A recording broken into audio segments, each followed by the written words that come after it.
All right, so today we're diving into a really powerful novel by Shashi Deshpande called The Binding Vine.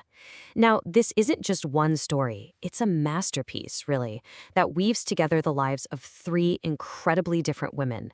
And even though they're separated by time, by their circumstances, they're all connected by this shared experience of trauma and this deep search for a voice. To really get it, we've got to start with a central question the novel poses to all of us. So, what happens to the stories women are forced to keep silent? I mean, think about that for a second. The entire novel hangs on this one single question.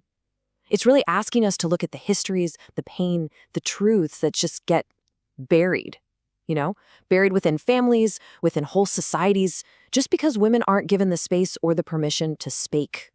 Okay, so our way into this whole story is through our main character, Ormi. She's basically our guide, the lens through which we see everything unfold. But when we meet her, her own world has just been completely shattered by this awful, devastating loss. When the novel opens, Urmi is just adrift. She's lost in her grief over her baby daughter, Anusha. She's angry, she feels cut off from everything.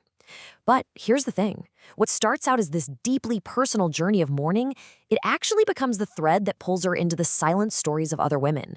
It forces her to look outside of her own pain and really connect with what others have gone through. And the way Deshpande tells this story is just so effective. She uses a technique called stream of consciousness. What does that mean? Well, it basically plunges us right into Ormi's mind. We get this unbroken flow of her thoughts, her memories, her feelings. The past and present just blend together, and we experience everything right alongside her as she discovers it. It makes for a super intimate and really powerful experience. So, how does Urmi start to find her way out of this grief? Well, interestingly, it's not by looking forward. It's by stumbling upon a secret from the past. And this is where we encounter the first of these silenced stories. It all starts with an old trunk. Inside, Urmi finds this entire hidden world belonging to Mira, her mother-in-law who died long, long ago. We're talking secret diaries, unpublished poems, old photos, all these personal things. And through them, Urmi starts to piece together the life of a woman she never even met, a life that she realizes was deliberately silenced and pushed aside. And this quote from Mira's writing really hits you. She saw her husband's obsessive love as a trap that did not give her individual freedom but suffocated her. You see, to the outside world, he looked like this loving, devoted husband. But her own words, they reveal a much darker reality. His love wasn't freeing, it was possessive, it was suffocating, it was basically a cage made of affection. And her writing goes even deeper. It forces us to confront a trauma that, back in her day, didn't really even have a name: marital rape. Her poems, her diaries, they talk about these assaults, her fear, and it raises this huge, critical question about consent inside a marriage. She's describing a kind of violation that society and even the law just refuse to see. So just as Urmi is trying to process this story from the past, her world slams right into another silenced voice. But this one is from the here and now. She learns about Kalpana, a vibrant young woman who is now lying in a coma after a brutal rape. Now, unlike Mira's hidden trauma, this was a violent public crime. Kalpana is in a hospital, her voice literally stolen from her. She can't speak. She can't tell anyone what happened. And this is where the novel gets really powerful because it puts these two tragedies side by side.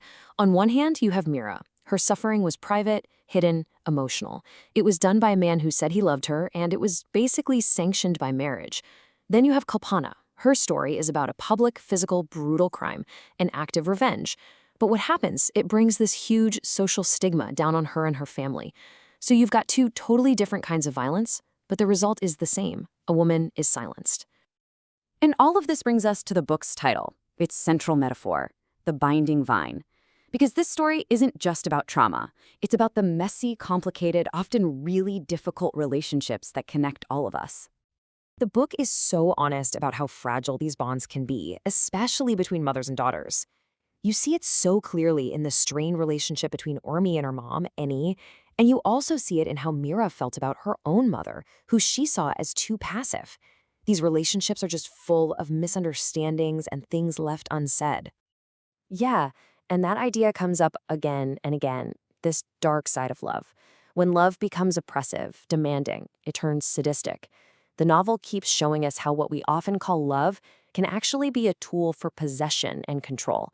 It pretends to be affection, but it's really a trap.